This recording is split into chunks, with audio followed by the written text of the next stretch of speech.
नमस्कार, आप देख रहे हैं जनता जागरण और मैं हूं आपके साथ प्रिंस कुमार। मैं अभी पटना के गायत्री मंदिर में हूं और यहां पे प्रज्ञा युवा प्रकोष्ठ के नाम से एक युवा मंडल चलाया जाता है, जो जिसे रेगुलेट मनीष भैया के नाम से जाने जाते हैं। मनीष भैया आज हमारे साथ हैं। भैया बहुत बहुत स्वागत है आपका। धन्यवाद। आप भैया, आज युवा दिवस है, स्वामी विवेकानंद का जन्मदिन है और लोग आज के समय में अगर हम देखें तो 99% युवाओं का आइकन आइडियल जो होते हैं वो विवेकानंद हैं। तो आज आप क्या मैसेज देना चाहते हैं? देखिए, सबसे बड़ी चीज़ है कि विवेकानंद ने कहा कि तब तक मत रुको जब तक अपने ध्येय को प्राप्त मत कर लो। तो हम लोग ये मैसेज देना चाहते हैं कि आप अगर जीवन में आगे बढ़ रहे हैं तो बहुत सारे कष्ट और समस्या आएंगी, लेकिन उसको भी अपना एक हथियार बना के आप आगे बढ़ें और जीवन में सफल हों। स्वामी विवेकानंद के सपनों का भारत बनाना है हम लोगों को। भैया, आप जिस तरीके से युवाओं को एक रास्ते देने का काम करते हैं, एक पोटेंशियल एनर्जी डेवलप करने का काम करते हैं, विशेष तौर पे देखें तो उनके सारे एनर्जी को एक सेंटर पे लाके फोकस करने का काम करते हैं, ये कहाँ से क्या होता है भैया? थोड़ा देखिए, सबसे बड़ी चीज़ है कि हम लोग ये मानते हैं, स्वामी विवेकानंद ने कहा कि आपके ही भीतर सारी शक्तियाँ हैं जी। और जितनी भी शक्तियां हैं आपके भीतर है और आप आंख पे पट्टी बांधे बाहर की दुनिया में अपने सफलता को खोज रहे हो। अपने भीतर की शक्तियों का विकास करो और अपने भीतर की शक्तियों को विकास करके अपने ऊपर विश्वास करके आगे बढ़ो। सफलता आपके कदमों को चूमे। भैया, आपसे अगला सवाल ये होगा, जिस तरीके से युवा घर से, किसान परिवार से, क्योंकि बिहार में अगर मुख्य तौर पे देखें तो लोग किसान परिवार से ही आते हैं और उस परिवार से बच्चे चलकर शहर तक आते हैं, पटना तक आते हैं और यहाँ मकसद कुछ और लेकर आते हैं, पहुँच कहीं और जाते हैं।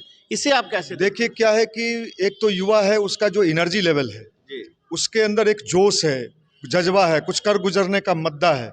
इस क्रम में कई बार क्या होता है कि उनके बीच बहुत सारी ऐसी संगति बहुत सारे ऐसे चीज़ों के शिकार हो जाते हैं जिससे उनसे बच पाने का उनके पास कोई मेथड नहीं होता है। हम लोग जो यहाँ प्रयास कर रहे हैं कि उनके उन कुछ संगतियों को छुड़ाया जाए और उनका जो मेन लक्ष्य है, जिसको लेके वो गाँव से पटना की ओर चले थे, उस ओर उनका फोकस बना रहे। इसके लिए हम लोग लगातार उनके वैचारिक शुद्धिकरण और उनको एक सही विचार देने का काम करते हैं।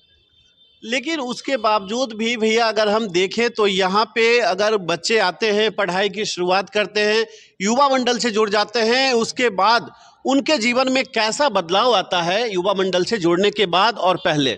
देखिए, सबसे बड़ा बदलाव तो उनके अंदर ये आता है कि उनको अपने ऊपर एक विश्वास हो जाता है कि हम जीवन में कुछ भी कर सकते हैं। बिहार में हम हैं और बिहार की एक बड़ी समस्या है कि साहब हमको नौकरी ही चाहिए, लेकिन यहाँ आने के बाद युवाओं के मन में ये होता है कि अगर नौकरी फर्स्ट ऑप्शन है, लेकिन अगर हमें नौकरी नहीं मिला तो हम कुछ ना कुछ अपने लिए बेहतर कर लेंगे, और वो कर रहे हैं। ऐसा कई हमारे युवा हैं जो अच्छे से अपने स्वरोजगार स्वावलंबन से जुड़ के भी जीवन में काफ़ी आगे बढ़ रहे हैं। तो ये हमारे सफलता का मूल मंत्र है कि एक बिंदु है, एक चीज़ नहीं मिला तो जीवन में कुछ नहीं मिला। ये ऐसा नहीं है। यहाँ से जुड़ने के बाद उनको लगता है बहुत सारे ऑप्शन हैं जिसमें हम सफल हो सकते हैं। लेकिन एक सबसे बड़ा सवाल है भैया, आज के समय में यहाँ बिहार और उत्तर प्रदेश जैसे क्षेत्र में लोग सरकारी नौकरी के पीछे को ही पहली प्राथमिकता क्यों देते हैं? देखिए, ऐसा है कि किसी चीज़ का एक ट्रेडिशनल सिस्टम है, उसमें यह है कि सामाजिक माहौल ऐसा बनाया गया है कि सामाजिक माहौल में अगर आप PhD भी हैं और चपरासी की नौकरी मिल गई तो लोग आपको वैल्यू देते हैं। इस माहौल को बदलने का प्रयास हम लोगों ने किया है, और जो हमारे बीच जॉब में नहीं गए हैं और वो अपने आप को एस्टेब्लिश्ड किए हैं, तो समाज में एक वातावरण, उनको भी मान सम्मान मिल रहा है कि आप कैसे सफल हुए, कैसे ज़िंदगी में आगे बढ़े। तो एक वातावरण तो बदलना ही होगा कि सब लोगों को सरकारी नौकरी संभव नहीं है। कोशिश आप करते हैं, फर्स्ट ट्राई आपका है, उसमें कोई दिक्कत नहीं है, लेकिन वो नहीं मिला तो हमारा जीवन बेकार हो गया, ऐसा नहीं होना चाहिए। इसके लिए हम लोग प्रयास कर रहे हैं। भैया, एक चीज़ बताइए कि जो बच्चे वहाँ से आ रहे हैं, +10+1 की तैयारी के लिए इंटर में यहाँ आते हैं, और आने के साथ उसे कौन रास्ते पे चलने की ज़रूरत हो जिससे वो कैरियर को कम टाइम में एक बेहतरीन रास्ते पे चलकर अचीव कर पाए? देखिए, क्या है कि एक तो सबसे महत्वपूर्ण चीज़ है कि जब आप यहाँ कैरियर बनाने के लिए आते हैं तो फोकस्ड आपका कैरियर ही होना चाहिए, लक्ष्य आपका वही होना चाहिए। और लक्ष्य के क्रम में कई बार जो रुकावट खड़ा होता है, इधर उधर जो भटकाव होता है, उसको रोकने के लिए हम लोग मेडिटेशन का सहारा लेने के लिए उनको कहते हैं कि आप मेडिटेशन और गायत्री मंत्र का सहारा लें, जिससे आपका भटकाव रुके और आप अपने लक्ष्य की ओर प्रेरित हो, और ऐसा आपका कॉन्फिडेंस लेवल इस लेवल का बन जाए।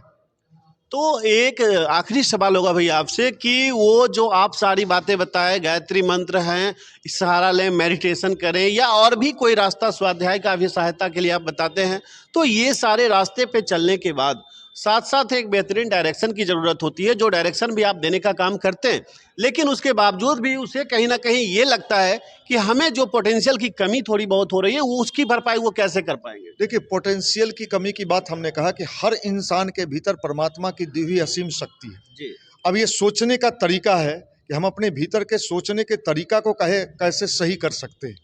अगर हमने सोचने का तरीका सही कर लिया तो जीवन में बहुत सारे लोग ऐसे हैं जो आईएएस की तैयारी करा रहे हैं, लेकिन वो कभी आईएएस के किसी एग्जाम में सफल नहीं हुए। अगर वो सोच लेते मैं तो कुछ नहीं बना, मैं क्या करूं, तो आज वो इतने सारे लोगों के प्रेरणा स्रोत नहीं होते। तो ये सारी चीज़ें हम लोग युवा को बताते हैं कि आप अपने उन चीज़ों पर फोकस करो। अगर आपके पास नॉलेज आ गया तो आप जिंदगी में कभी असफल नहीं हो सकते। जी। और बस लास्ट स्वामी विवेकानंद के जन्मदिन पे आप पूरे समाज को क्या मैसेज देना चाहेंगे? हम स्वामी विवेकानंद के जन्मदिन पर पूरे समाज को ये कहना चाहते हैं कि स्वामी विवेकानंद जो चाहते थे कि मानवता, ह्यूमैनिटी और मनुष्य के अंदर ये सारे चीज़ गुण हो। धर्म एक माध्यम हो सकता है, लेकिन हम धर्म के माध्यम से इस ओर बढ़ने की कोशिश करें, नहीं तो हमारा वो धर्म किसी काम का नहीं रहेगा, समाज को बिखराव पैदा कर देगा। भैया, राम मंदिर को लेकर आप कैसे उत्साहित हैं और खासकर देशवासियों को क्या मैसेज देना चाहते हैं? राम मंदिर को लेके हम लोग बहुत उत्साहित हैं जी। और सबसे बड़ी चीज़ है कि राम मंदिर जो 500 वर्षों का हमारा पड़ा हुआ था, जो हमारे संस्कृति का एक मूल धरोहर था, उसको वहाँ से फैलाया जा रहा है, जिससे हम सब लोगों को ये समझने का मौका मिलेगा कि मर्यादा पुरुषोत्तम राम, उन्होंने अपने पिता की आज्ञा कैसे मानी, अपने भाइयों से कैसे प्यार किया, समाज से कैसे प्यार किया। हमें उस मंदिर के माध्यम से यह भी समझने का मौका मिलेगा। वहाँ बहुत सारी कलाकृतियाँ बनाई गई हैं जिसको देख के लोग प्रेरित हो सकते हैं, इसलिए हम लोगों के लिए गौरव का क्षण है। और खासकर हमारे जैसे युवाओं के लिए क्या कहना चाहेंगे? युवा बहुत उत्साहित है, आज पूरा देश प्राण प्रतिष्ठा के रंग में रंग चुका है। अगर प्रॉपर अयोध्या की बात करें तो वो दुल्हन की तरह सज चुकी है, उसको आप कैसे देखिए? ये हम लोगों के लिए बहुत ही स्वर्णिम पल है, बहुत ही खुशी का पल है कि हम सबका जो सनातन धर्म है, वो सनातन धर्म का ये जो विकास हो रहा है, जो उन्नति हो रहा है, हम लोग इससे बहुत प्रसन्न हैं। लेकिन सिर्फ मंदिर से और प्राण प्रतिष्ठा से ही हमें प्रसन्न नहीं होना है।